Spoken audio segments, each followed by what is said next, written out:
புஸ் புஸ் நாய்க்குட்டியோட வணக்கம் வியூவர்ஸ். சரியான ஃபீல் பார்க்கலாமா? ஹலோ ஹலோ ஹலோ ஹலோ வணக்கம் வியூவர்ஸ், வெல்கம் பேக். ஸோ இன்னைக்கு நம்ம பார்க்க போகிறது என்னன்னா லீலைன்னு ஒரு படங்க. அது எப்போ வந்திருக்கு எல்லாத்துக்குமே நான் விக்கிபீடியாவே கேட்குறேன். சரியா? ஏன் விக்கிபீடியாவை கேட்குறேன்னா, இந்த படத்தோட ஒரு பிஜிஎம் வந்து ரொம்ப ட்ரெண்டாக இருந்திருக்கு. அப்புறம் இந்த டாபிக்கை சூஸ் பண்ணது your own and only Sivabarani அவர்கள் தான். அது எதுக்குன்னா, இந்த டாபிக் ஏன் உள்ள வருதுன்னு நான் சொல்றேன். சில படங்கள் வந்து பாத்தீங்கன்னா பெருசா ஹிட் ஆயிருக்காது, இல்லாட்டி அது வந்தது தெரியாது, போனது தெரியாது, இந்த மாதிரி ஆயிருக்கும். பட் அது பார்க்கும்போது நமக்கு இது ஏன் ஓடல அப்படின்னு தோணும். ஆனா இதுல இன்னொரு உண்மையை நான் சொல்றேன். இந்த ஒரு டாபிக் தான் நாங்க வந்து சூஸ் பண்ணி இப்ப பேசிட்டு இருக்கோம். நாங்க பேசணும், ஆனா என்ன பேசணும்னு தெரியல. நாங்க படிக்க பேசிட்டே இருப்போம். 50 நிமிஷம் பேசுவோம், 1 hour பேசுவோம், 2 மணி நேரம். கேமரா ஆன்ல இல்லனாலும் நாங்க அதான் பேசிட்டு உட்கார்ந்துருக்கோம். ஆமா, அந்த மாதிரியே பேசிடுறோம். இந்த படத்தை பொறுத்த வரைக்கும் ப்ரோ, எனக்கு என்ன ஆச்சரியம்னா, இந்த படம் வந்து 2012 Tamil language romantic comedy film. ஆக்சுவலா இது வந்து லேட்டா ரிலீஸ் ஆனிச்சுன்னு நான் வந்து நினைக்கிறேன். ஆமாமா, ஏன்னா நான் இப்போ வந்து சென்னையில் 2006 and 2007 ஒர்க் பண்ணிட்டு இருக்கும் போது அப்பதான் அந்த படத்தோட ஷூட்டிங் வந்து அங்கே நடந்துட்டு இருந்தது, டைட்டில் பார்க்க ஒட்டி. 2006 ஷூட்டிங் நடந்துட்டு இருந்திருக்கு டைட்டில் பார்க்ல. ரைட்டு. அதுக்கு அடுத்த கொஞ்ச நாள்லயே அந்த பாடல் வந்து ஒன்று ஃபேமஸ். ஒரு கிளின்னு ஒரு பாட்டு ஒன்று இருக்கும், அதுவும் ஃபேமஸ். அது வந்து இந்த ரேடியோல அப்பப்போ போடுவோம்.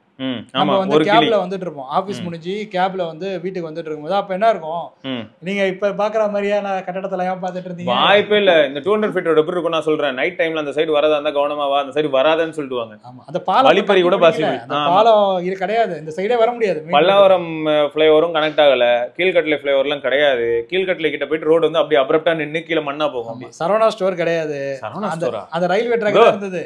ஏரியாவே வேற மாதிரி இருக்கும்னு சொல்லிட்டு இருக்கேன். 2003 அந்த மாதிரி டைம்ல நான் சொல்றேன். 2003, 5, 6 இந்த டைம்லலாம் கம்ப்ளீட்டா அது ஃபினிஷ்லாம் ஆகவே இல்லை. எப்போனா 2010க்கு அப்புறம் தான் எல்லாமே ஆக்சலரேட் ஆச்சு. அப்ப இருந்த ஒரு பெரிய பிரியாணி கடை, இந்த எம்ஐடி ஃப்ளைஓவருக்கு கீழே ஒரு பிரியாணி கடை. ஆமா, ஈசெட் பிரியாணி கடை. அதுதான் வந்து குரோம்பேட்ல வந்து அப்போ ஃபேமஸான பிரியாணி கடை. ஹோட்டல் ஏர்வே இன்னுன்னு சொல்லிட்டு இந்த ஜிஎஸ்டில ஒரு கடை ஒன்று இருக்கும், அது இப்ப இல்ல.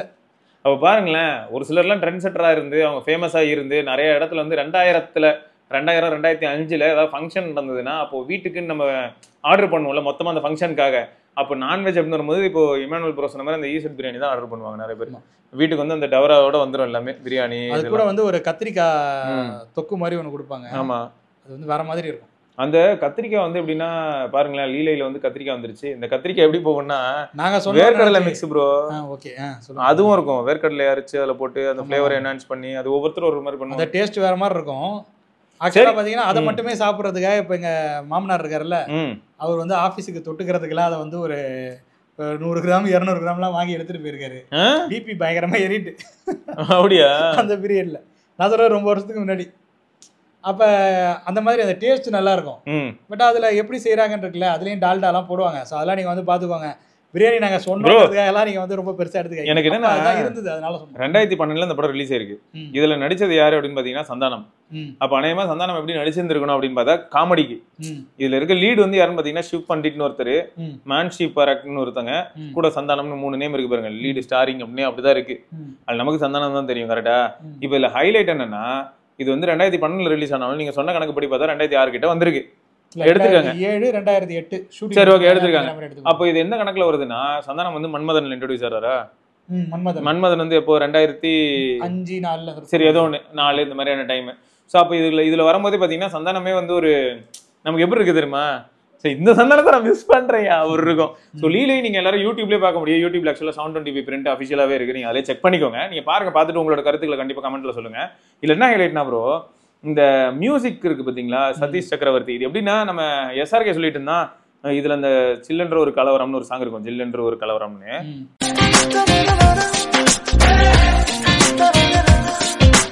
இது நிறைய பேர் வந்து இப்ப இந்த ரீல்ஸ்க்குலாம் தான் நம்ம யூஸ் பண்ணிக்கலாமே சாங்ஸ், அந்த மாதிரி ட்ரெண்ட் ஆயிட்டு இருந்திருக்கு 2025 ஸ்டார்டிங்ல.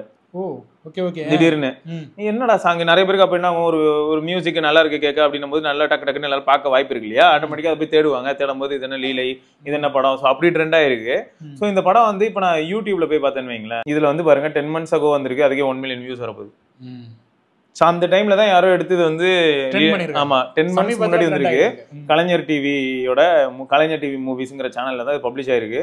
சமீபத்தில் இதை யாரோ பார்த்து அவங்க என்ன பண்ணியிருக்காங்கன்னா, ரீல்ஸ் இதெல்லாம் வந்து இதோட மியூசிக்கை யூஸ் பண்ணியிருக்காங்க.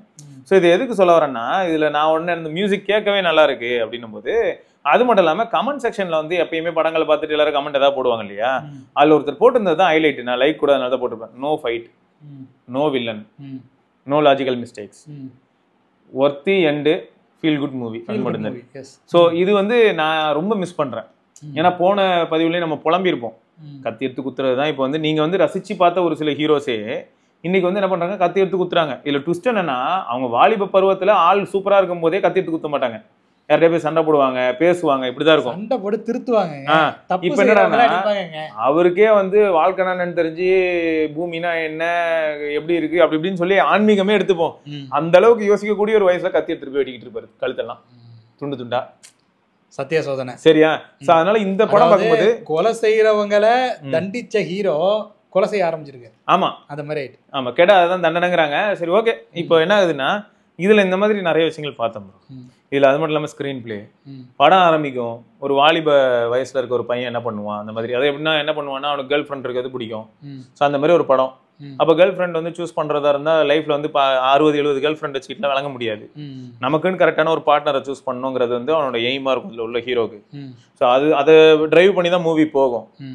அதுலேயே நிறைய டிஃப்ரெண்டான ஒரு சில லாஜிக்ஸ்லாம் உள்ள வரும். எப்படின்னா, இப்போ இமானுவல் ப்ரோவும் சிவாவும் ஃபர்ஸ்ட் டைம் வந்து பேசிக்கிறாங்க. அவங்க பேசும்போது ஏதோ ஒரு யூடியூப் ஸ்ட்ரைக்கோ இல்லாட்டி ஏதோ ஒரு கமெண்ட் பிரச்சனைனால வந்து பேச ஆரம்பிக்கிறாங்க. இல்லாட்டி நானும் ஒரு வெதர் விளாகரு, இமானுவல் ப்ரோவும் ஒரு வெதர் விளாகரு, நாங்கள் 2 பேரும் வந்து வெதர் அப்டேட்ஸ் கொடுக்குறோம். இமானுவல் ப்ரோ வந்து ரொம்ப வருஷமா பண்ணிட்டு இருக்காரு. நான் இப்போ குறுக்கால வந்துட்டு என்ன பண்றேன்னா, சும்மா 4 டேபிள் எடுத்து போட்டு படிச்சு நான் அப்படி தப்பா சொல்லிடுறேனே வைங்க. இப்போ என்ன ஆகுதுன்னா, எனக்கான ஒயிட் ஸ்ப்ரெட் ரீச் இருக்கிற மாதிரி நான் அதை ப்ரெசென்ட் பண்ணிடுறேங்கிறனால மக்கள் நிறைய பேர் பாக்குறாங்க. ஆனா நம்மால் கொடுக்கறது கொஞ்சம் ஆத்தென்டிக்கான டேட்டா அப்படின்னும் போது இந்த இடத்துல ஒரு கருத்து வேறுபாடு வரதுக்கான வாய்ப்புகள் ரொம்ப அதிகம். ஜென்யூனா கொடுக்குறாரு, அது நிஜமாவே ரிஃப்ளெக்டும் ஆகுது. ஆனா மக்கள் வந்து அதை பத்தி பெருசா யோசிக்கிறாங்களோ இல்லையோ, இந்த பிரசன்டேஷன் இந்த கர்மத்தை பார்த்துட்டு அது பக்கத்துல போறாங்கன்னு வைங்க. இந்த இடத்துல 2 பேரும் மீட் பண்ணி பேசிக்கிறது வந்து எப்படி இருக்கும், எந்த லட்சணத்துல இருக்கும்? ஆச்சு புச்சுன்னு போன்ல வந்து பாத்தீங்கன்னா அது வேற மாதிரி இருக்கும். நீங்க நான் வந்து என்ன சொல்லுவேன்னா, உங்களது பத்தும் திருடி நானே வந்து வீடியோ போடுவேன்னு வச்சுக்கோங்க. அதான் எனக்கு லாஜிக்கே தெரியாது, நான் இன்டர்நெட்ல இருந்தா எடுக்கிறேன். இந்த மாதிரியான நபர்கள் இருக்காங்க ப்ரோ. சாம்பிளுக்காக ஒரு இந்த மாதிரியான ஸ்டோரிஸ் நான் சொல்றேன். அப்ப என்ன ஆகுது, இந்த இடத்துல வந்து நான் இமானுவல் ப்ரோட்ட பேசினா கொஞ்சம் பம்மி தான் பேசுற மாதிரி ஆயிடும். ஏன்னா எனக்கு நிஜமாவே தெரியாது. நாளை பின்ன ஏதாவது ஒரு கேள்வி கேட்டு விட்டாருன்னா, ஈஸ்டர்லின்னா எனக்கு ஈஸ்ட் பக்கம் தாங்க சன் வருது அப்படின்னு சொல்லிட்டு நான் மாட்டிப்பேன். ஸோ அந்த மாதிரி அதை மாட்டாம அந்த மாதிரி டெக்ஸ்ட் சைட்ல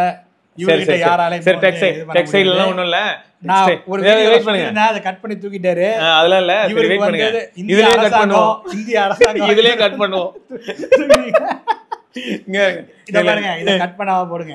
சரி, அந்த வசனத்தை முழுசா அந்த வாக்கியத்தை நான் இதை சொல்லிடுறேன். அப்ப என்ன ஆகுது, இந்த மாதிரி தான் இந்த படத்துல ஒரு ஸ்டோரி நடந்துரும். ஒரு பொண்ணு கிட்ட ஒரு பையன் பேசியிருப்பான், எல்லா தடவையும் போன் தான் பேசியிருப்பாங்க, நேர்ல பார்த்தது இல்ல. பட் அந்த பையனை பார்த்தா, அப்ப அந்த பையன் கிட்ட பேசினாலே அந்த வாய்ஸை கேட்டாலே அந்த பொண்ணுக்கு பிடிக்காது. இவனும் பாத்தீங்கன்னா அந்த பொண்ணோட பேரை கேட்டதுல இருந்து அந்த பொண்ணோட பேருக்கு அந்த பொண்ணு மொக்கையாதான் இருப்பான மாதிரி ஒரு முடிவுல வந்து அவட்ட இப்ப பாரு எரிஞ்சுதான் விழுவான். ஏன்னா அப்படியா, நீ இப்படி அப்படின்னு சொல்லி திட்டிக்கிட்டே இருப்பான். சோ இதை டிரைவ் பண்ணி அந்த படம் அப்படியே போகணும்னு வச்சுக்கோங்களேன். ஆனா ஒரு ஃபைட் இருக்காது, ஒரு கெட்ட வார்த்தை இருக்காது, எதுவுமே இருக்காது ப்ரோ. பாட்டுக்கு போயிட்டு இருக்கோம். சந்தானம் வேற மொக்கையா இருப்பான்லாம் சொல்றீங்க, இது வந்து மேல் சாவனிஸ்ட் கதையாயிட போகுது. இல்ல ப்ரோ, அப்படி நினைச்சுப்பாங்கல்ல பேரை கேட்டதுமே. அந்த மாதிரியான ஒரு மைண்ட் செட்ல இருக்கக்கூடிய, ஆக்சுவலா அவருக்கு பிடிக்காத ஒரு பெண், யாருனே தெரியாதே, பார்த்ததே இல்லையே. அதனால என்ன ஆயிடுச்சுன்னா, பேசும்போது பேச்சுல வந்து என்ன ஆயிடுச்சுன்னா திமிருத்தனம் தெரியுது, இந்த மாதிரி நினைச்சுக்கிறாங்க. என்ன தப்பா கெஸ் பண்றா, அதனால வந்து எனக்கு அவளை பிடிக்கலன்னு முடிவு பண்ணிடுறாரு. இந்த பேரை கேட்டதுக்கு அப்புறம் இந்த பேரையும் அவருக்கு பிடிக்காம போயிடுது, இந்த பேர்னாலே மொக்கையா தான் இருப்பாங்க அப்படின்னு முடிவு பண்ணிடுவாரு.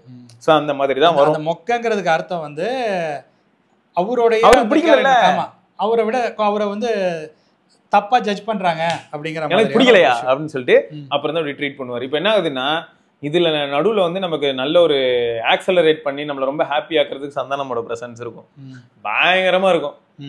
கொஞ்சம் சீன் பார்த்தாலே செம ஃபன்னா இருக்கும். பழைய சந்தானம், விண்டேஜ் சந்தானம். அது வந்து உங்களுக்கு அப்படி ஃபீல் ஆகுது இல்லையா?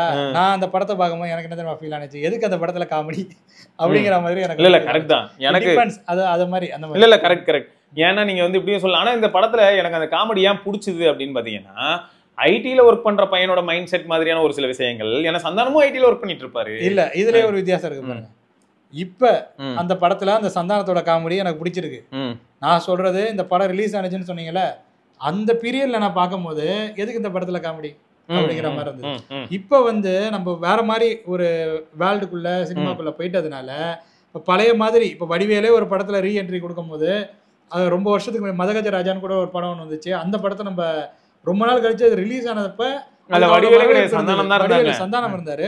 அப்புறமேல வடிவேலு இப்ப கேங்கர்ஸ் வந்திருக்கு. வந்தது. கேங்கர்ஸ் நிறைய பேர் லைக் பண்றாங்க. ஆமா, அது அது என்னன்னாக்கா நமக்கு அப்போ வந்து சில விஷயங்கள் பிடிக்காம இருந்திருக்கலாம். இந்த படத்துல காமெடி, இப்போ அழகி படமே இருக்குன்னு வச்சுங்களேன். அழகி படத்துல விவேக் வந்து காமெடி பண்ணுவாரு. அப்ப எல்லாருமே கேட்டது இந்த படத்துக்கு எதுக்கு காமெடின்னு கேட்டாங்க. அழகி படமே ஒரு நல்ல ஒரு ஃப்ளோல போயிட்டு இருக்கு, எவ்வளோ அழகா ஒரு ஃபீல் குட் மூவியா இருக்கு, ஒரு பழமையை நினைச்சு பார்க்குற மாதிரியான ஒரு மூவி, நம்ம பள்ளி பருவத்தை ஞாபகப்படுத்துதுன்னு அப்போ இருந்தவங்களாம் சொல்லிட்டு இருந்தாங்க. நடுவில் குறுக்கா மறுக்க இவர் எங்க ஒரு காமெடி ஒன்று பண்ணிட்டு இருக்காரு.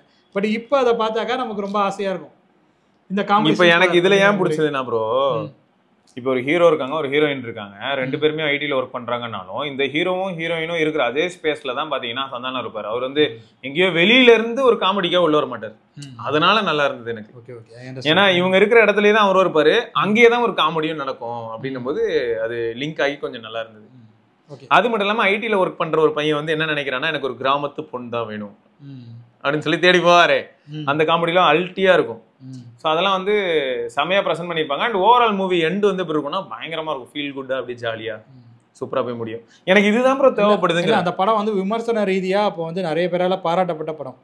அந்த படம் ஓடிச்சது இல்லையே, இல்ல ஓடல, எக்ஸ்பெக்ட் பண்ண அளவுக்கு அது வந்து மக்கள்கிட்ட ரீச் ஆகல. மதன் ஒருத்தர் விமர்சனம் பண்ணுவாரு, நீங்க பாத்துருப்பீங்க. கமலஹாசனோட ஃப்ரெண்டு தான் அவரு. இன்னும் சொல்ல போனா நம்ம இந்த படத்தெல்லாம் கூட நடிச்சிருப்பாரு. இந்த நம்ம மகாநதியில வந்து ஒருத்தர் ஃப்ரெண்டா ஒருத்தர் வருவாரு. அவர் வந்து அந்த திருச்சிக்கு பக்கத்துல இந்த மூவி விமர்சனம் எல்லாம் கூட கொடுத்துட்டு இருந்தாரு ஒரு 7 வருஷம் முன்னாடி. மதன் ஆர்டிஸ்ட். அதான் அந்த படத்துல நடிச்சிருப்பாரு. மகாநதி படத்துல பாத்தீங்கன்னா வரும், லண்டன்ல இருந்து ஒரு பையன் வருவாங்க, London bridge is falling down ஒரு பாட்டை போடுவான், அப்படிம்பாங்க அந்த பாட்டி. அதுக்கப்புறம் தான் அவர் சென்னைக்கே வருவாரு. ஸோ அந்த மாதிரியான ஒரு கேரக்டர் நடிச்சிருப்பாரு அவரு. அவர் வந்து அதுக்கப்புறம் மூவி விமர்சனம்லாம் பண்ணிட்டு இருப்பாரு. அவரே வந்து சொல்லியிருந்தாரு, இந்த படம் வந்து ரொம்ப அருமையான படம், நல்ல இதாக இருக்கு.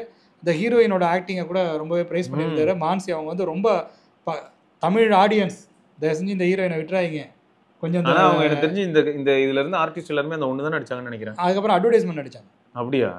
ஆட்ஸ்ல நான் வந்து பார்த்துருக்கேன். அவங்க வந்து நிறைய ஆட்ஸ், இப்போ கூட சமீபத்தில் ஒரு ஆட்ஸ், ஒரு கிரிக்கெட் மேட்ச் நடக்கும்போது நடுவில் ஒரு ஆடுக்கு வந்தாங்க, அந்த ஹீரோயின் பார்க்க முடிஞ்சது. அந்த ஹீரோ அதுக்கப்புறம் நான் வேற ஏதோ ஒரு படத்தில் பார்த்த மாதிரி. அப்படியா? எனக்கு அந்த அளவுக்கு ஞாபகம் இல்லை ப்ரோ. எனக்கு ஆனால் என்ன ட்விஸ்ட்னா, இந்த படம் பார்த்துட்டு நல்ல ஒரு வைப்பு, நல்ல ஒரு ஃபீல் குட், லாஸ்ட்டாக பார்த்து முடிக்கும் போது ஹாப்பியாக இருக்கும். நிஜமாலே அருமையான படம். அது அருமையான படம்னாக்கா இப்போ இருக்கிற கண்டிஷனுக்கு, இப்போ இந்த படம்லாம் பார்த்துட்டோம்ல, ஆக்ஷனு அந்த மாதிரியே போயிட்டு இருக்கும்போது இப்போ இந்த மாதிரியான ஒரு படத்தை, அப்போ வந்து விமர்சன ரீதியாக நல்ல ஒரு அபிப்பிராயம் கொண்ட அந்த படம் அது. ஆனால் வந்து மக்கள்கிட்ட ரீச் ஆகலை. ஸோ அது வந்து லேட்டாக வந்து ரீச் ஆகுது. இப்போ வந்து நம்ம அப்போ இருந்த படங்களுக்கு நடுவில் அதை பெருசாக கண்டுக்கல. இப்போ இருக்கிற படங்களுக்கு நடுவில் இந்த மாதிரியான ஒரு படம் இல்லையே அப்படின்னு வருத்தப்படும் போது இந்த படத்தை எடுத்து எல்லாம் கொண்டாடுறாங்க. இப்போ 2012 வந்து ஆக்சுவலாக இந்த படம் ரிலீஸ் ஆயிருக்கு ப்ரோ. 2024 எண்டில் இல்லாட்டி இது எப்போ ரிலீஸ் ஆச்சு அதுக்கு ரிலவெண்டான ஒரு டைமில் 12 years ஆஃப் லீலைன்னு மீட் பண்ணியிருக்காங்க போல எல்லா ஆர்டிஸ்ட்டும். மீட் பண்ணி அதை வந்து ஆக்சுவலாக இப்போ யூடியூப்ல அவைலபிளாக இருந்தது அந்த வீடியோ. அதை பார்க்கும்போது செம்ம ஃபன் இருந்தது. எல்லாருமே அதில் வந்து எல்லாருமே இருக்காங்க போது. பட் யாருமே இந்த படத்தை பார்த்து பிடிக்கலன்னா சொல்ல, நான் என்னோட ஃப்ரெண்ட்ஸாக நிறைய பேர் பார்க்காம மிஸ் பண்ணியிருக்காங்க, அது தெரியுது. நிறைய பேர் என்ன நினைச்சிருப்பாங்கன்னா, யாரு ஃபர்ஸ்ட் ஆஃப் ஆல் ஆர்டிஸ்ட் யாருன்னு தெரியல. 2012 வரும்போது இது வந்து அந்த பாட்டு ரொம்ப ஃபேமஸ்.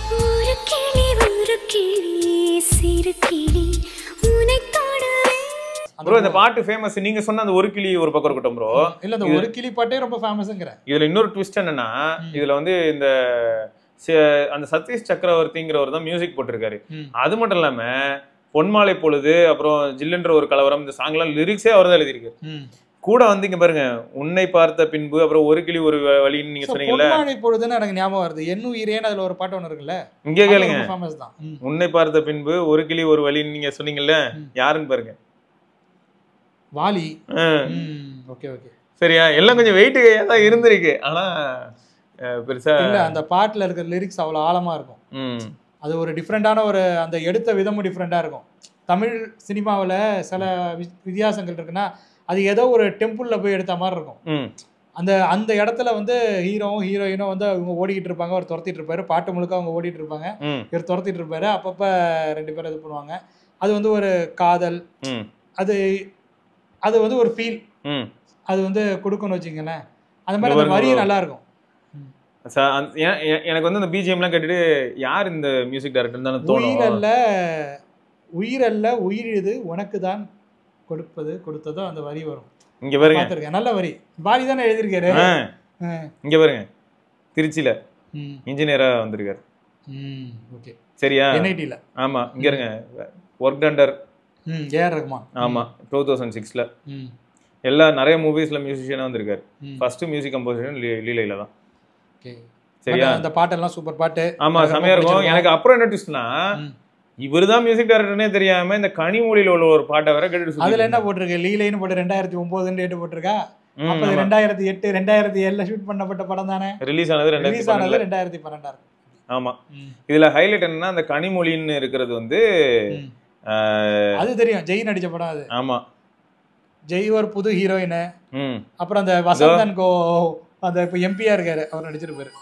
இந்த பாட்டு தெரியும், முழுமதின்னு ஒரு பாட்டு ஒன்று இருக்கும்.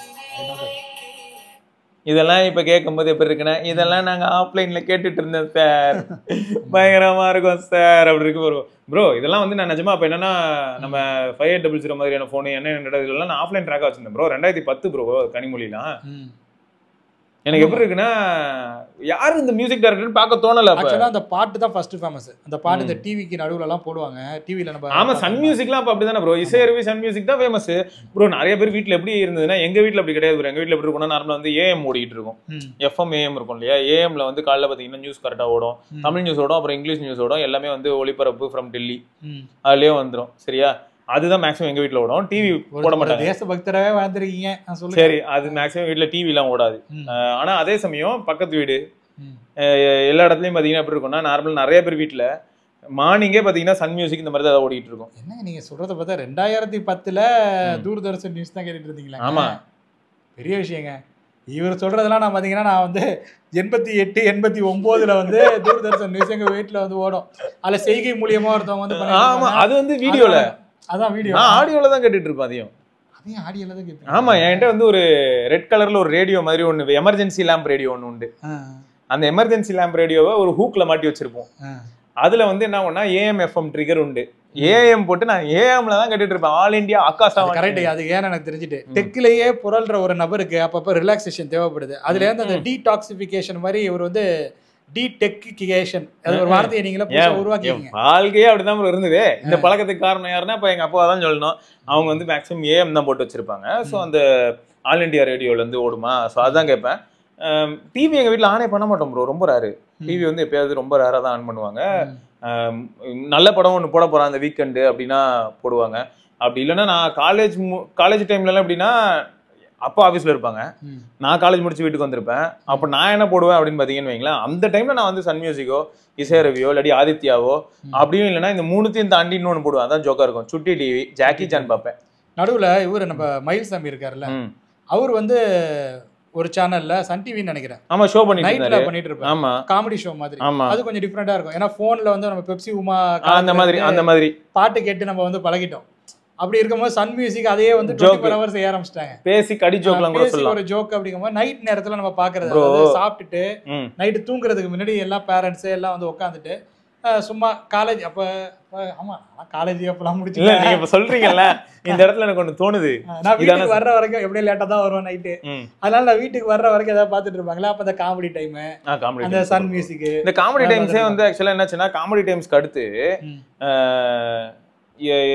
காமெடி ரிலேட்டடான ப்ரோக்ராம் வந்து சிட்டி பாபு, மதன் பாபுவா, அவங்க வந்து சகல ரகலன்னு சொல்லிட்டு முன்னாடி நிறைய சன் டிவிலயும் ஃபர்ஸ்ட் ஒன் பண்ணிட்டு இருந்தாங்க ப்ரோ. நிறைய என்னென்னமோ பண்ணாங்க. த்ரிஷா வந்து அந்த மாதிரி பாட்டு, அதாவது போன்ல வந்து பேசி பாட்டு போட்ட காலங்கள்லாம் இருக்கு. விஜய் டிவில தான் அவங்க வந்து ஒர்க் பண்ணியிருக்காங்க. வேணா நீங்க வரலாறு எடுத்து பாருங்க. அதெல்லாம் இப்ப இவங்க ஏகிட்ட கேட்டு வேணா அதெல்லாம் வாங்க ட்ரை பண்ணுங்க. சரி, த்ரிஷாவோட ப்ரோக்ராம் நான் பார்த்துருக்கேன் உட்காந்து டிவியில. அந்த ப்ரோக்ராமுக்கு வருவாங்க. அப்புறம் அதுக்கப்புறம் இந்த படத்துல நடிச்சிருந்தாங்க, சைடு ஆக்டரா ஜோடியில நடிச்சிருந்தாங்க. ஸோ அந்த மாதிரிலாம் இருந்தது. ஸோ எல்லாமே அப்படிதான் வந்திருக்காங்க. எனக்கு எப்படி இருக்குன்னா, எப்படிப்பட்ட டைம் எல்லாம் கடந்து வந்திருக்கோம் பாத்தீங்களா, வேற லெவலா இருக்குதுங்க அதெல்லாம் நினைச்சு பார்க்கும்போது. ஸோ அந்த மாதிரியான ஒரு டைம்ல இருந்து, அதாவது 2012ங்கிறதே ஓரளவுக்கு ஓல்டு வைப் தான் கொடுக்குது இப்பெல்லாம். ஸோ அந்த டைம்ல உள்ளதுதான் இந்த லீலை. ஸோ நீங்க பாத்தீங்கன்னா உங்களுக்கு எப்படி இருக்குங்கிறதையும் சொல்லுங்க. அது மட்டும் இல்லாம இங்க பாருங்க, மறுபடியும் வரேன், பெப்சி ஆடுக்கு ஒரு பெப்சி பாட்டில், பெப்சியோ கோகோ ஒரு முத்தா ஒண்ணு கொடுத்து மாதவன் சொல்லிட்டு அந்த பாட்டில் அனுப்புவாங்க. த்ரிஷா அந்த ஆட்லயும் வருவாங்க. அப்படியா? அந்த ஆட்லயும் நடிச்சாங்க. இது மாதிரி விஜய் டிவில இருந்தாங்க. அதுக்கப்புறம் ஜோடியில சைடு ஆக்ட்ரஸா இருந்தாங்க. அவங்க வந்து இன்னைக்கு வந்து அவங்க வந்து ஒரு டாப் ஹீரோயின். ஆமா, இவங்க படம் வந்தப்ப இந்த முதல் படத்திலேயே வந்து மான்சி வந்து ஒரு ஃபென்டாஸ்டிக் ஆக்ட்ரஸ்ன்னு சொல்லிட்டு விமர்சகர்கள் எல்லாருமே சொன்னாங்க. பட் அந்த நேரத்தை பாருங்க, அவங்களுக்கு வந்து ஒரு ஆப்பர்ச்சுனிட்டிங்கிறது அடுத்தது வந்து வரலை. தமிழ் சினிமாவில். ஸோ அது மாதிரி சினிமாவில் வந்து யார் எப்போ எந்த உயரத்துக்கு போவாங்கன்னு யாராலையும் சொல்ல முடியும். கரெக்ட்.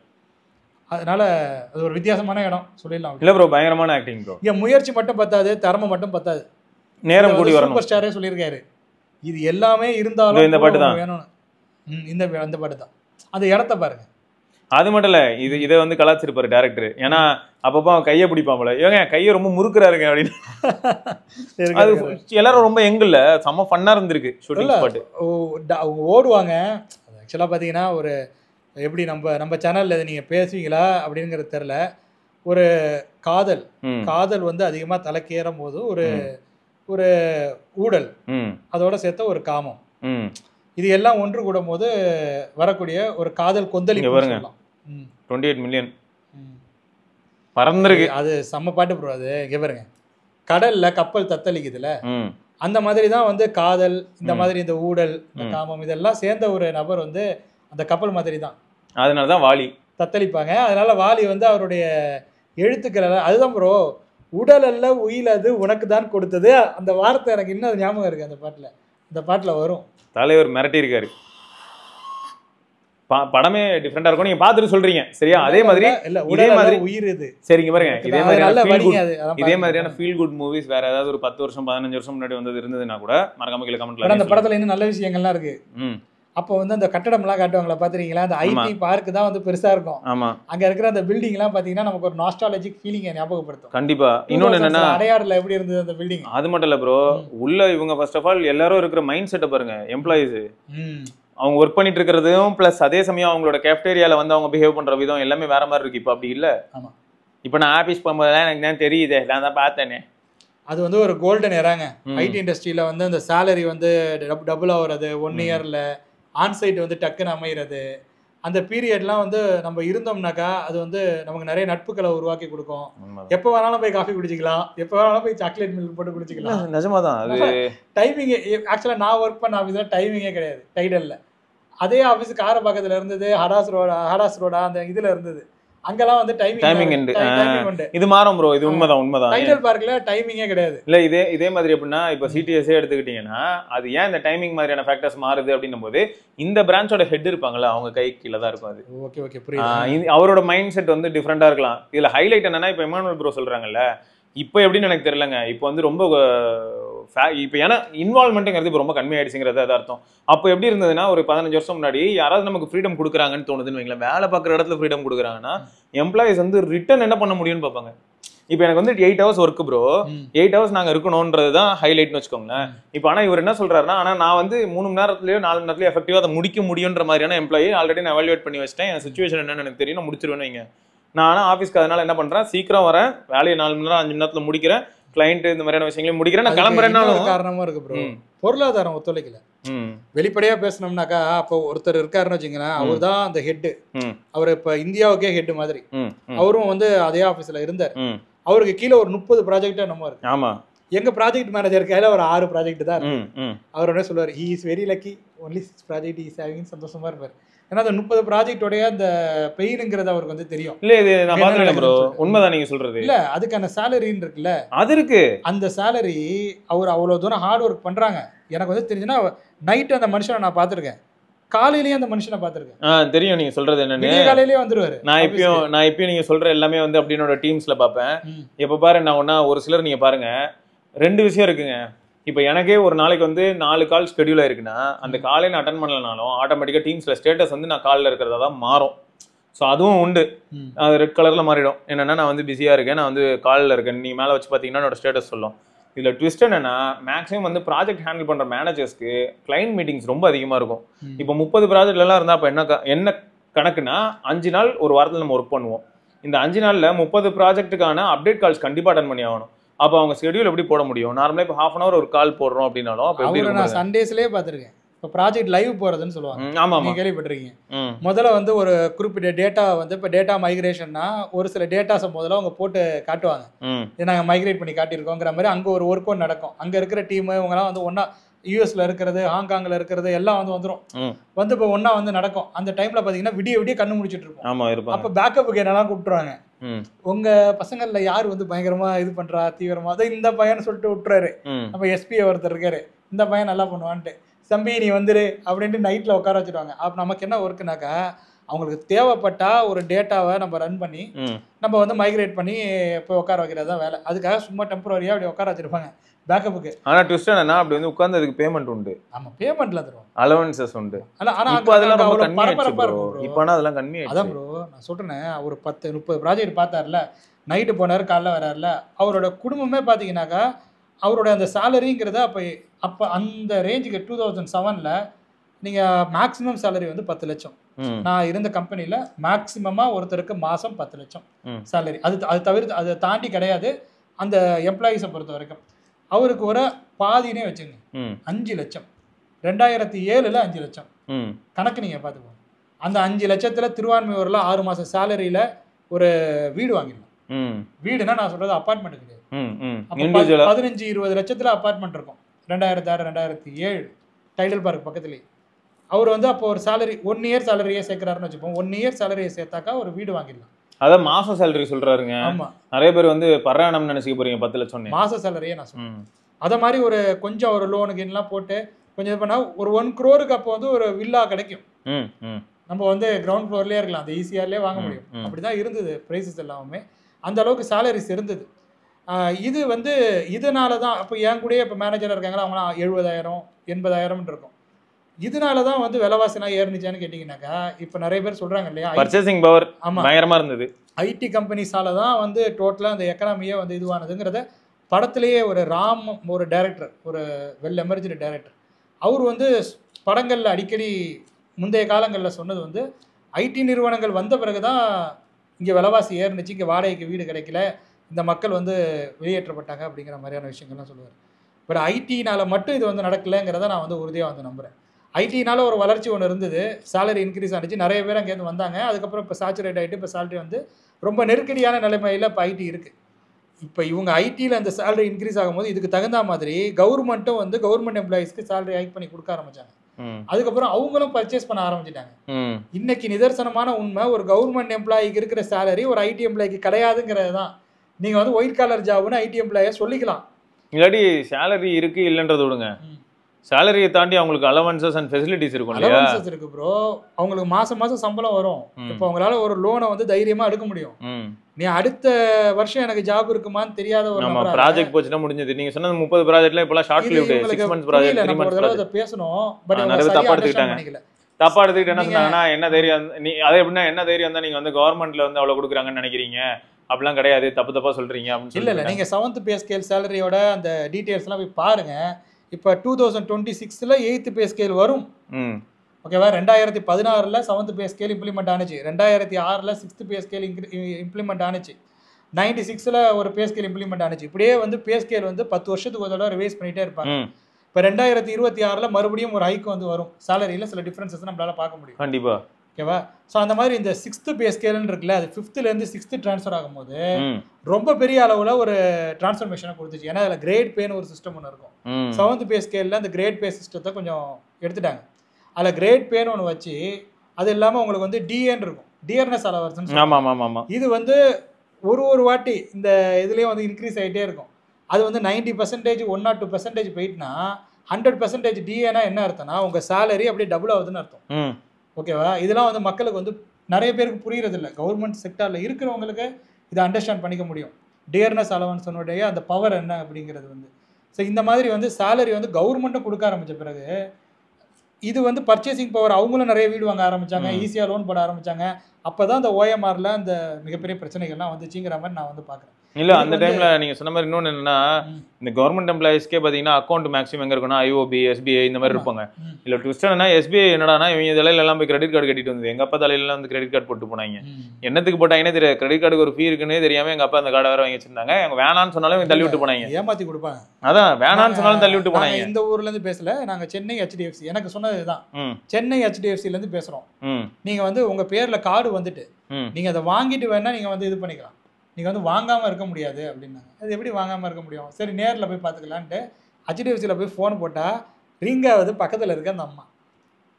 அவங்க என்ன பண்ணுவாங்க, அவங்களுக்கு டார்கெட்டு, அந்த அம்மா இப்போ அங்கே ஒர்க் பண்ணல, அவங்க இப்போ நான் HDFCயில் தான் அக்கௌண்ட் இருக்கு எனக்கு காரைக்காலில். இப்போ நான் போகும்போது அவங்க அங்கே ஒர்க் பண்ணல. பட் ஆனால் அவங்களுக்கு அப்போ டார்கெட்டுங்கிறது அதுதான், எனக்கு எப்படியாவது அந்த கிரெடிட் கார்டை தள்ளிடணும் அப்படிங்கிற மாதிரி தான் அவங்க வந்து. இல்லை இதெல்லாமும் நடந்திருக்குங்க, நிறைய பேருக்கு நடந்திருக்கு. கிரெடிட் கார்டு அப்படிங்கிறத நம்மளே வாண்டடாக வாங்குறோமான்னு கேட்டால் மேபி ஒரு கார்டு வந்து நம்ம அக்கௌண்ட் ஓப்பன் பண்ணும்போது நம்ம கையில் கொடுக்குறாங்கன்னே வச்சுக்கோங்க. அதை தாண்டி பார்த்தீங்கன்னா மல்டிபிள் கார்ட்ஸ் நமக்கு தள்ளினே இருப்பாங்க. பிளாட்டினம் கார்டுன்னுவான், டைமண்ட் கார்டுன்னுவான், கோரல் கார்டுன்னுவான். டே என்னடா சொல்ல வர அப்படிதான் இருக்கும். ஸோ இன்றைக்கும் நிறைய பேர் அந்த மாதிரியான ஒரு லூப்குள்ளே இருக்க தான் செய்கிறோம். நம்ம யூஸும் பண்ண மாட்டோம். யூஸ் பண்ணாமல் என்ன மந்த்லி அதை இயர்லி ஃபீ 500 ரூபாய் இல்லை 800 ரூபாய் எதுக்கு பே பண்ணுறோன்னே தெரியாமல் பே பண்ணிட்டு இருக்கோம். ஸோ எல்லாமே நடக்க தான் செய்யுது. ஸோ அதான் சொல்ல வந்தோம். சரி ரைட்டு. ஆனால் பாருங்களேன் ஹைலைட்டு ஒரு ஃபீல் குட் மூவியில் உள்ள ஒரு ஐடிக்குள்ளே வந்து, ஏன்னா லீலையில் ஐடி இருக்குன்றதுக்காக வந்து அது வந்து லீலை படம் இப்போ எனக்கு பார்த்தா எப்படி தெரியுமா இருக்கு, அந்த நினைவுகள்லாம் வந்து போகுது. அந்த பர்ச்சேசிங் பவர் அதில் நல்லா தெரியும் ப்ரோ. ஆமாம், அவங்க லைஃப் ஸ்டைல் அவங்க என்ன போய் வாங்குறாங்க, அவங்க ஃப்ரீ டைம்ல என்ன போய் பாக்குறாங்கிறதெல்லாம் தெரியும். அப்போ வந்து அப்ப இருந்த நிலைமையே எல்லார் கையிலயும் ஒரு கார் இருக்கும். வேற SRP டூல்ஸை ஞாபகப்படுத்தி பாருங்க. SRP டூல்ஸ் ஐடல் பார்க்கில் ஒர்க் பண்ணுவாங்க. 2006 SRP டூல்ஸை தாண்டி போனீங்கன்னா என்ன இருக்கும்னு ஞாபகப்படுத்தி எனக்கு தெரியும் ப்ரோ. ரெண்டுக்கும் ஒண்ணுமே இருக்காது. இப்படிதான் இருந்தது. இன்னைக்கு வந்து அப்போல OMR அங்க கட்டி வச்சிருக்கான் ப்ரோ. நான் இங்க இருந்து இப்பெல்லாம் சைக்கிளிங் போவேன்ல ப்ரோ, உங்களுக்கு தான் தெரியுமா. அதனால நான் இப்போ OMRல வந்து நீங்க சொன்ன அந்த மத்திய கைலாஷ் கிட்ட வச்சுக்கோங்க. அங்க இருந்து எடுத்தனா ராஜீவ்காந்தி எக்ஸ்பிரஸ் ஹைவே கரெக்டா அங்க எடுக்கிறேன். அங்க இருந்து எடுத்தனா நேரா வருவேன். அசண்டாஸ் வரிசை எல்லாமே வரும். டைடல் பார்க் அசண்டாஸ் வரிசையா போகும். அடுத்து அப்படியே வந்தா நீங்க சொன்ன SRP டூல்ஸ் அந்த இடத்துல ஹாலிடே இன் இருக்கு. ஹாலிடே இன் இல்ல அப்ப. ஆமா இப்போ ஹாலிடே இன் இருக்கு. ஹாலிடே இன் இருக்கு. அடுத்து அதை தாண்டி போனா சொன்னீங்கல அந்த அசண்டாஸ்க்கு எதிர்க்க ஒரு பிரெட் ஆம்லெட் கடை இருக்கும். ஆக்சுவலா டைடல்ல இருந்து எனக்கு பசிக்குதுன்னா நான் திருவான்மையூர் போனேன்னா எனக்கு சார்ஜான்னு ஒரு ஷேக் ஒன்று, அங்கே ஃப்ரெண்டு ஒருத்தர் திருவான்மையூர் கொட்டிவாக்கத்தில் இருந்தார். அவர் வந்து சார்ஜான்னு ஒன்று வந்து சொல்லுவார். மற்றபடி அந்த சாப்பிட்ற மாதிரியான ஐட்டங்கள் வந்து அந்த அளவுக்கு கிடையாது. அவைலபிலிட்டிங்கிறது ஒரு 11 மணி 12 மணி வரும்போதே அப்படிதான் ப்ரோ இருந்தது அசண்டாஸ்ல. ஆனால் உள்ள சாப்பாடு நல்லா இருக்கும்னு சொல்லி உள்ள கூட்டு போனாரு. அது மாதிரி வெளியே வந்து ஒரு பிரெட் ஆம்லேட் கடை இருக்கும். அதுவும் வந்து நைட்டு முழுக்க இயங்கும். நைட்டு 11 மணி 12 மணிக்கு போனால் கூட அங்கே வந்து பிரெட் ஆம்லேட் வந்து கிடைக்கும். ஸோ அப்போ அதுக்கு இடையில பார்த்தீங்கன்னா ஒன்றுமே கிடையாது. ஆமா அதுவே எனக்கு என்னமோ ஒரு இருட்டான ஒரு இடத்துல போறோம். இருட்டான ஒரு இடமா பஸ்ல போகும்போது இருட்டா தான் இருக்கும். நான் எப்படின்னா இப்போ அந்த இது சொன்னல ஹாலிடே இன் கிடையாது, அதை தாண்டுறேன். அதுக்கு தாண்டதுக்கு அப்புறமே என்ன இடம்னு பாத்தீங்கன்னா கொஞ்சம் கொஞ்சம் வீடு அங்கங்க இருக்கும். அப்படியே காலியா போயிட்டே இருக்கும். அப்பதான் அந்த ரோடு எக்ஸ்டென்ஷன் ஒர்க் நடந்துட்டு இருந்துச்சு. ராஜீவ்காந்தி ரோடு இருக்குல்ல அதோட எக்ஸ்டென்ஷன். அப்ப அந்த கார்னர்ல இருக்கிற வீடெல்லாம் இடிச்சிட்டாங்க. அதாவது அந்த எப்படின்னா அக்யூசேஷன், லேண்ட் அக்யூசேஷன் சொல்லுவாங்கல்ல. இப்போ நம்ம குரோம்பேட்ல நடக்கலையா, இந்த MIT ஃப்ளைஓவர் வர்றதுக்கு முன்னாடி அங்கே எவ்வளோ கடைகள் இருந்தது. சின்ன சின்ன கடைகளா இருக்கும். அந்த சின்ன சின்ன ஆர்னமெண்ட்ஸ் கடைகளா இருந்தது எல்லாமே. அதெல்லாம் இப்ப காலி ஆயிடுச்சு ப்ரோ. அது வந்து ரயில்வே கேட்டுக்கு பக்கத்துல இருக்க கடைகள் ரொம்ப நாளைக்கு முன்னாடி காலி ஆயிட்டுங்கிறதுனால இது சொல்றோம். 20 இயர்ஸ் ஆயிடுச்சு. இப்போ மேல ஆயிட்டு. ஏன்னா இதுவே 20 இயர்ஸ் ஆயிட்டு. இப்போ நீங்க சொன்ன இந்த SRP கதையை பேசுறோம்ல, இதுவே வந்து 20 இயர்ஸ் ஆயிடுச்சு. இல்ல இதுல என்ன ஹைலைட்னா, இப்போ நான் வந்து சைக்கிள் எடுத்துட்டு போவேன் ப்ரோ. அந்த பக்கமா இவன் யாரு எல்காட்டா நான் யாரா போவேன். நானு மத்திய கைலாஷ்ல திரும்பி ஸ்ட்ரைட்டா அடிச்சேன்னா அங்க இருந்து ஒரு 15 கிலோமீட்டருக்கு மேல நான் போனாலும் எங்கேயுமே காலி இடமே என்னால பார்க்க முடியாது. போயிட்டே இருப்பேன். டோல் தாண்டுவேன். டோல் தாண்டி போனேன்னா ஃபர்ஸ்ட் என்ன ஆகும்னா டைம்ஸ் ஆஃப் இந்தியாவா ஹிந்துவா டைம்ஸ் ஆஃப் இந்தியா தான் நினைக்கிறேன் ஆஃபீஸ் இருக்கும். அது பக்கத்துல வந்து இது இருக்கும், சென்ட் ஜோசப் காலேஜ். அதை தாண்டி போனேன்னா இது வரும், டோல்கேட் வரும். டோல்கேட் தானே இப்போ மெரினா மால் வேற, அந்த இடத்துல ஒரு மால் இருக்கு சரியா. அது தானே BSR மாலா, அது துறைப்பாக்கம். ஆமா துறைப்பாக்கத்துல BSR மாலு, அப்புறம் மெரினா மாலுக்கு ஆப்போசிட்ல ஏதோ பழைய பில்டிங் ஒன்று இருக்கும். அதுவும் பெரிய பெரிய மால் மாதிரி ஒன்று இருக்கும். அதை தாண்டினா இவன் வருவான் எல்காட்டு. அதை தாண்டினா நேரம் கோலம் போயிடும். அப்படி லெஃப்ட் எடுத்து கோலம் போயிடும். அந்த கோலம் போதுல இந்துஸ்தான் காலேஜ் அக்கறை, அதான் அக்கறை சோழிங்கநல்லூர் அக்கறைன்னு சொல்றாங்களா. இல்ல அதுல ட்விஸ்ட் பாருங்க, இந்துஸ்தான் காலேஜுக்கான பில்டிங் அந்த இடத்துல டெக்கத்லான்னு அதுவும் மாறிடுச்சு. காலியான இடத்த தேடிட்டு இருக்கேன் நான். அது கிடைக்காது. அது சந்து பொந்தல கூட கிடையாது. அதான் அந்த இப்போ கேப் இப்போ புக் பண்ணி வந்தோம் ப்ரோ. அக்கறையில தான் இறங்குறேன் இப்போ நான். இப்போ நான் திருவான்மையூர் வர்றது கிடையாது, கிண்டி வர்றது கிடையாது. நைட் நேரத்தில் டிராஃபிக் ஆகிடுது. அங்கேருந்து ஒரு 50 நிமிஷம் ஆகுது. அக்கறையில் இறங்கி அங்கேருந்து ஒரு ஆட்டோ பிடிச்சனாக்கா இங்கே 40 நிமிஷத்தில் வந்துட முடியும். ஸோ அதான் நான் வந்து ப்ரிஃபர் பண்ணுறேன். இதில் என்ன ஹைலைட்னா பாருங்களேன், இப்போ இமானுவல் ப்ரோ சொல்கிறது, அக்கறையிலேருந்து நான் திருவான்மையூர் போகிறதுக்கே 50 நிமிஷம் ஆகிடுது. திரும்ப அங்கேருந்து வீட்டுக்கு வரணும்னா ஆமாம் இல்லை 30 நிமிஷம் ஆகும்னு வச்சுங்களேன். திருவான்மையூர் கிண்டி வரைக்கும் போகிறதுக்கு 50 நிமிஷம் ஆகும். அப்போது நான் என்ன பண்ணுறேன், குறுக்கால பூந்து 40 நிமிஷத்தில் வீட்டுக்கே போயிடுறேன். ஆமாம் அக்கறையிலேருந்து அசால்ட்டாக வந்துடலாம். அக்கறையிலே ஹோட்டல்ஸ் இருக்குது, சங்கம் இருக்குது தெரியுமா. மவுண்ட் ரோடு சங்கம் இருந்தது இல்லை, கிண்டியில் இருக்கா. கிண்டியில் சாகர் தான் இருக்குது. மவுண்ட் ரோடு சங்கம் வந்து அக்கறையில் இருக்குது. ஆரம்பிச்சிருக்காம தான் கட்டி அது இப்போ தான் அந்த கன்ஸ்ட்ரக்ஷன் ஒர்க்லாம் இருந்தது. அந்த கீழே அந்த பேக்கரி மட்டும் ஓப்பன் பண்ணியிருக்காங்க. அப்போ நீங்கள் சொல்கிறது எங்கே வருதுன்னா, இப்போ ஆல்ரெடி ஒரு புது ஃப்ளைஓவர் வர ஒன்று வந்திருக்கும். ஃப்ளைஓவர்னா நீங்கள் எப்படி சொல்கிறேன்னா 2 டைப்பாக வரலாம் ப்ரோ. நான் இப்போ அந்த எல்காட் தாண்டினேன்னா, அந்த எல்காட் தாண்டினேன்னா ரோடு ரெண்டா பிரியுது ப்ரோ. அதான் ப்ரோ அந்த பக்கிங்ஹாம் கேனல் குறுக்க வருமா ப்ரோ, அதுல அந்த இது வருது இல்ல. ஆமா இப்ப அதுதான் சொல்றேன், விஜிபி கோல்டன் பீச் இருக்குல்ல. ஆமா. அது தாண்டி உப்பு விகார் இருக்குல்ல, உப்பு விகார்னு ஒரு ஹோட்டல் இருக்குல்ல, அந்த உப்பு விகார் தான் அக்கறை ஸ்டாப். நீங்க அப்போ அங்க இறங்குனீங்கன்னா கலைஞர் கருணாநிதி சாலை வழியா குறுக்க பூந்து உள்ள வருவீங்களா? மேடவாக்கம் வரமாட்டேன். மேடவாக்கம் வரவே மாட்டீங்க. துறப்பாக்கம் தான். துறப்பாக்கம். ஏன்னா அங்க டிராபிக். மேடவாக்கம் அப்போ நீங்க அந்த கனால் ரோடு வழியா வருவீங்க. ஆமா, அந்த ரோட சரி பண்ணிட்டாக்கா அதுல வரலாம். ஆனா கனால் ரோட்ல உள்ள அந்த பிரிட்ஜ் சமக்கூத்தா இருக்குமே ப்ரோ. ஒன் டைம் ஒரு கார் வந்ததுன்னா அடுத்த டைம் இல்ல அந்த ரோட்ல நான் வந்தது கிடையாது. துறப்பாக்கம் தான். ஸ்ட்ரைட்டா அந்த ஓஎம்ஆர்லயே வருவேன். நேரா போறீங்க, அக்கறையில இருந்து அது 4 வே தான். அது நேரா வரீங்க, வந்த உடனேயே கட் அடிக்கிறீங்க லெஃப்ட், சாரி ரைட் அடிச்சுட்டு, அதாவது கொஞ்சம் அந்த ரைட் அடிக்கிற இடம் சோழிங்கநல்லூர். சோழிங்கநல்லூர். அதான் கலைஞர் கருணாநிதி சாலை. சோழிங்கநல்லூர்ல ஸ்ட்ரைட். அப்ப நீங்க அதான் நீங்க எப்படி தெரியுமா சொல்றீங்க, நீங்க இறங்குறீங்க, இறங்கி லெஃப்ட் எடுக்கிறீங்க, ஸ்ட்ரைட்டா போய் ரைட் எடுத்தா நம்ம ஓஎம்ஆர், ஸ்ட்ரைட்டா வந்து துறைப்பாக்கம், அதுல லெஃப்ட் எடுத்து ஸ்ட்ரைட்டா வீட்டுக்கு போயிடுவீங்க. அது 200 ஃபீட் ரோடு. ஓகே. இல்ல அதான் ஆக்சுவலா இப்போ அப்போ இமானுவேல்புரம் இறங்குற இடத்துல இருந்து இன்னும் கொஞ்சம் தூரம் போனா நமக்கு விஜிபி கோல்டன் பீச் எல்லாமே வரும் வரிசையா. விஜிபி கோல்டன் பீச்சை தாண்டி தான் என்னோட ஸ்டாப்பிங்கே இருக்குங்க நான் சொல்றேன். அப்படியா? விஜிபி கோல்டன் பீச்சை தாண்டின பிறகுதான் ஸ்டாப்பிங், அக்கறை ஸ்டாப்பிங். அக்கறையை தாண்டி தான் அங்கேருந்து காரைக்கால்ல இருந்து வர்ற பஸ் அக்கறையை தாண்டின பிறகுதான் விஜிபி வரும். காரைக்கால்ல இருந்து அக்கறையை தாண்டி விஜிபி வந்து ஆமாமா அதான் அக்கறை தான். அதான் ஓகே, அக்கறை தான் இப்போ வந்து மெயின் ஒரு இந்த. ஓகே நான் அதான் சொல்றேன், இப்போ நீங்க இறங்குனதுக்கு அப்புறம் தான் ஆனா விஜிபி வரும். கரெக்டா? ஆமா ஆமா, அங்கதான். எனக்கு என்னன்னாக்கா அப்ப இது நான் ஏன் சொல்ல வந்தேன்னா, அப்ப அந்த கேப் டிரைவர் இருக்காருல்ல சார், பாருங்க சார், அவரோட வருத்தத்தெல்லாம் சொல்லிட்டு இருந்தாரு. இதை பாருப்பா, எல்லா இடத்துலையும் பிரச்சனை இருக்கும், இங்கே ஒரு ஆஃபீஸ் ஒன்று இருக்கு பேரு, இந்த ஆஃபீஸுக்கு என்ன போக சொன்னாங்க, நான் தான் போக முடியாதுன்னு சொல்லிட்டு வேலையை ரிசைன் பண்ணேன். காரப்பாக்கம் ஆஃபீஸ் ஆக்சுவலாக அது. அங்கே வந்து அங்கே போகிறதுக்கே யாரும் விரும்பல, ஒன்றுமே இருக்காது அப்படின்னு சொல்லி யாருமே போகிறதுக்கு விரும்பல டைட்டில்ல இருந்து. அப்படி இருந்த ஒரு இடம் இன்னைக்கு எப்படி இருக்கு? கரெக்ட். ஸோ மாறிடல டோட்டல். சென்னையே வந்து இன்னைக்கு வந்து அடையாளம் தெரியாது யாருக்கும். அதான் நான் தான் சொல்கிறேனே, இப்போ நான் முட்டுக்காடு வரைக்கும் பார்த்தீங்கன்னா பெருசாக கேப்பே பார்க்க முடியாமல் நான் போவேன். வீடு வரிசையாக வீடு கடை வீடு கடை வீடு கடை அப்பார்ட்மெண்ட்ஸ் இதெல்லாம் இருக்கும். முட்டுக்காடு தாண்டதுக்கு அப்புறமும் கொஞ்சம் தூரத்துக்கு கொஞ்சம் வீடுகள்லாம் வரும். அப்புறம் அங்கங்கே வந்து நம்ம ஊருக்கு போகிற மாதிரி ஆகிடும், கொஞ்சம் கேப் விட்டு வீடுகள். தான் ப்ரோ, குரோம்பேட்டில் ஏறி 2 மணி நேரம் 2.25 மணி நேரத்தில் பாண்டிச்சேரி போயிருங்க. இன்னைக்கு அக்கறையில் ஏறி அதே 2 மணி நேரம் 2.25 மணி நேரத்தில் தான் இதுக்கு பாண்டிச்சேரி போகிறேன். ஸோ அந்த டிஃபரன்ஸ் பார்த்தீங்களா? பாப்புலேஷன் அதிகமாயிடுச்சு, கிராசிங்ஸ் அதிகமாயிடுச்சு, அங்கங்க சிக்னல். தாம்பரத்தை நிறுத்தினாக்கா, தாம்பரத்தை தாண்டினாக்கா என்ன சொல்லுவாங்கன்னா, பெரியார் பஸ்ஸில் 2006-2007 அதுக்கப்புறம் வந்து லைட்லாம் ஆஃப் பண்ணிட்டு இடம் நிற்கிறாங்கல்ல, நிற்கிறவங்களுக்குலாம் அப்படியே கீழே அப்படியே உட்கார சொல்லிட்டு கண்டக்டர் சீட் ஒன்று இருக்கும், நான் கொஞ்சம் டிக்கெட்லாம் வாங்குறேன், நீங்கள் வேணா உட்காந்துருக்கேன் உட்கார வச்சு, அப்புறம் கண்டக்டர் வந்த பிறகு படிக்கட்டில் உட்காந்துக்கப்பேன். அது தப்பு, படிக்கட்டில் உட்கார வைக்கிறது தப்பு. இப்போ பேசுகிறோம், பட் அப்போ வந்து அப்படி தான் இருந்தது. அதெல்லாம் நான் பார்த்துருக்கேன். படிக்கட்டு மேல ஒரு நம்பிக்கை ப்ரோ. இப்போ படிக்கட்டு கல்லு பறந்துருது, அது தெரியல என்னன்னு. பட் இதெல்லாம் நான் அனுபவப்பட்டிருக்கேன். பெரியார் பஸ்ஸில் இதெல்லாம் வந்து நடந்தது 2006-2007. தாம்பரத்தை தாண்டிட்டாக்கா வேற ஸ்டாப்பிங் கிடையாது. கூடுவாஞ்சேரி அங்கே வந்து நிறுத்தக்கூட மாட்டாங்க, ஆள் இல்லைன்னா. நேராக அதுக்கப்புறம் வண்டி படிக்க போயிட்டே இருக்கும்.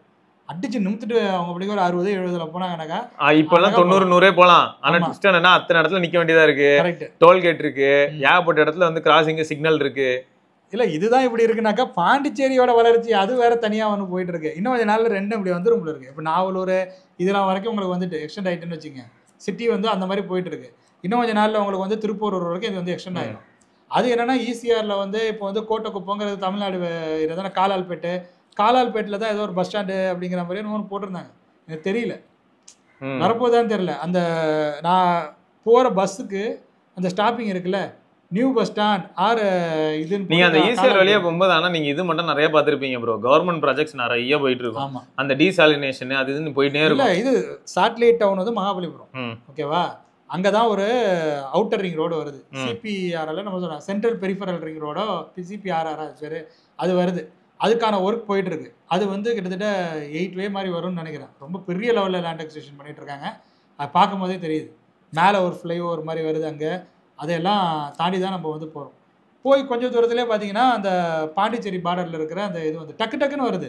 கல்பாக்கம் வருது, பாலாரை தாண்டுறோம், கல்பாக்கம் வருது, அதுக்கப்புறம் இது வரும், அது என்னது கூவத்தூர் அந்த ஐட்டம்லாம் சொல்கிறாங்களே, அதெல்லாம் வந்து கிட்டத்தட்ட பாண்டிச்சேரிக்கு நெருக்க மாதிரி ஆகிடுதுல்ல. டக்குன்னு பார்த்தாக்கா காலால்பேட்டு வந்துடுது.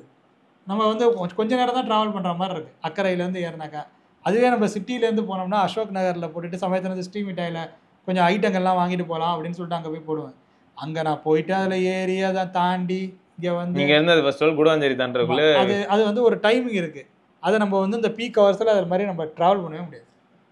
வாய்ப்பே இல்லை. அதனால நம்ம வந்து ஒரு 6 மணி 7 மணிக்குள்ளே நம்ம வந்து ஒரு 8 மணிக்கெலாம் வந்துடுறோம்னு வச்சுக்கோங்களேன். 8 மணி 9 மணிக்கிட்ட வந்துட்டோம்னா அக்கறையில் இறங்கிடுறது உத்தமம். குரோம்பேட்டில் வர்றவங்க, தாம்பரம் வர்றவங்களுக்கு அது வந்து சிறந்தது. அதுக்கு மேலே சிட்டிக்குள்ளே போகிறதெல்லாம் வாய்ப்பே கிடையாது. டைம் நிறையா இருக்குன்னா சுற்றிட்டு வாங்க. ஆமாம், அது உங்கள் விருப்பம். அது அந்த நேரத்தை பொறுத்தது.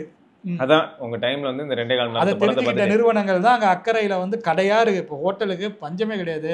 இது இல்லாமல் கொஞ்சம் தூரம் நடந்தால் ஒரு மால் ஒன்று இருக்குது. மாலில் அவ்வளோ ரெஸ்டாரண்ட்ஸ் இருக்குது. நம்ம அக்கறை உள்ளே போகிறோம்ல, சோழிங்கநல்லூர் அங்கே விடுங்க ப்ரோ, கடல மிட்டாய் வாங்கிக்கோங்க, ஃபர்ஸ்ட்டாக சாப்பிட்டு வாங்க. மவுண்ட் ரோடு பிலால் இருக்குது. எல்லாம் காரைக்கால்லேருந்து வந்தால் மவுண்ட் ரோடு பிலால் ஸ்டாப்பிங்கு. இங்கேருந்து போனால் உப்பவிகார் ஸ்டாப்பிங். இங்கேருந்து காரைக்கால் போனால் உப்பவிகார் தான் ஸ்டாப்பிங். எத்தனை? ஆமாம், அப்படி எதுக்கு இருக்குல்ல. இன்னும் சங்கம் வந்துட்டு அடுத்தது வந்து இது வரும். மவுண்ட் ரோடில் இருக்கிற எல்லா கடையும் அங்கே வருது. ரைட்டு. இனிமேல் அடுத்த மவுண்ட் ரோடு வந்து அக்கறை தான், ஈசிஆரில். வேறு மாதிரி போயிட்டு இருக்குங்க. இதெல்லாம் வந்து எங்கே போய் முடியும்னு தெரில. சரி வாங்க, சரி நிறைவு பண்ணிப்போம். நாங்கள் இந்த பதிவத்தோட நிறைவு பண்ணுறோம். நீங்களும் ஏதாவது நல்ல ஃபீல் குட் மூவிஸ் பார்த்துருந்தீங்கன்னா மறக்காம கீழே கமெண்ட்டில் அதோட டைட்டில்ஸை சொல்லுங்கள். நாங்கள் செக் பண்ணிவிட்டு நாங்கள் அதை பற்றி கண்டிப்பாக பேசுகிறோம். ஆமாம். மொத்தம் இப்போதைக்கு நாங்கள் பேச வந்தது லீலை. ஆனால் லீலையில் வந்து ஐடி கல்ச்சர்னு ஒன்று இருக்கும். ஸோ அந்த டைமில் எக்கானமி எப்படி பூம் ஆச்சு, அது இப்போ போய் எப்படி நிற்குதுன்னு சொல்லி ஐடி கல்ச்சரை பற்றி பேசணும்னா நிறைய பேசலாம். அது வேற அவ்வளோ மெமரிஸ் இருக்குது. ஆனால் அதெல்லாம் நாங்கள் வந்து நீங்கள் ஆசைப்பட்டீங்கன்னா பேசுவோம். இதுக்கே நீங்கள் வந்து பொம்மை மொக்க போடுறீங்கன்னு சொன்னாலும் சொல்லுவீங்க. ஏன்னா ரெண்டு வாட்டி நாங்கள் வந்து டாப்பிக்கே இல்லாமல் 2 கண்டென்ட் பேசியிருக்கோம். அதுக்கப்புறம் இப்போ வந்து டாப்பிக்கோட ஒரு கண்டென்ட் வச்சோம். அதுவே இவ்வளோ நேரம் போயிட்டு.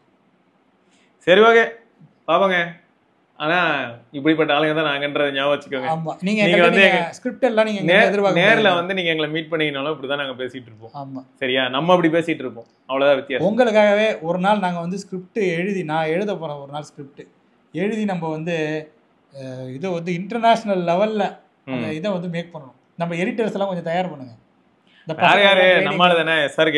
அவங்கள வந்து கொஞ்சம் இந்த எடிட்டிங் டூல்லாம் கொஞ்சம் கை தேர்ந்து வச்சுக்க சொல்லுங்க. ஸ்கிரிப்டை நான் எழுதுறேன். ஒரு 10 நிமிஷத்துக்கு வீடியோவுக்கு ஒரு ஸ்கிரிப்ட் ஒன்று எழுத போறேன். ரீடேக்கே கிடையாது. அதை வந்து நம்ம வந்து சிங்கிள் டேக் அப்படியே நம்ம நடிக்கிறோம். சரி ஓகே. அவங்க சொன்னாங்க அப்படிதாங்க சொல்றாங்க. சாம்சங் எழுதி கொடுப்பான்னு அந்த ஸ்கிரிப்ட். சாம்சங் மட்டும் எழுதி தரான். ஊருக்குள்ள எல்லாருமே இப்போ ஸ்கிரிப்ட் தான் எழுதி கொடுத்து. சாம்சங்ல எடுக்கிற போட்டோ தான் சூப்பரா இருக்கு. நான் கூட செக் பண்ணி பார்த்தேன். இதெல்லாம் யாரு ப்ரோ எழுதி தருது? சாம்சங் தான் எழுதி தராங்க. அது சாம்சங் கிடையாது ப்ரோ, ஏஜென்சி எழுதி தராங்க. சாம்சங்க்கு வந்து அவனே நம்ப மாட்டான். ஐயோ இன்னும் ரொம்ப ஓவரா பேசியிருக்காங்க, நம்ம போனா நம்மளும் யூஸ் பண்ண மாட்டோமே, நம்மளே கேமரா தானே யூஸ் பண்ணி. அதுக்கு எத்தனை ஆங்கிள், இப்படி திரும்பினா ஒரு ஆங்கிள், இங்கே ஒரு கேமரா, இங்கே ஒரு கேமரா, அவ்வளோ வைக்கிறாங்களே. சரி விடுங்க. ஸோ அந்த மாதிரிலாம் நம்ம பண்ணுறது கிடையாது. ஸோ ஸ்கிரிப்ட் வந்து எழுதி உங்களுக்காக ஒரு தடவை ஒரு வீடியோ ஒன்று பண்ண போகிறோம். ஓகே, நானும் ஸ்கிரிப்ட் எழுதணும்னு ஆசைப்பட்றேன், அதனால் எழுத போகிறேன். ஓகே பாய், பார்க்கலாங்க. பாய். வண்டியை விடாம நாள் கணக்கா சுத்திட்டு இருக்கான். மறக்காம சர்ப்ரைஸ் பண்ணுங்க. தேங்க்யூ. என்ன ராமலிங்கம் ஆளைய பார்க்க முடியல. எப்படி இருக்க? நான் நல்லா இருக்கேன். நீ எப்படி இருக்க? நல்லா இருக்கானப்பா. மத்தவன் பேச்ச கேட்காதே, பெத்தவன் பேச்ச கேளு. யதோ யதோ கவசாக்கி, அதோ அதோ மிட்சுபிஷி, சௌபாக்கியா.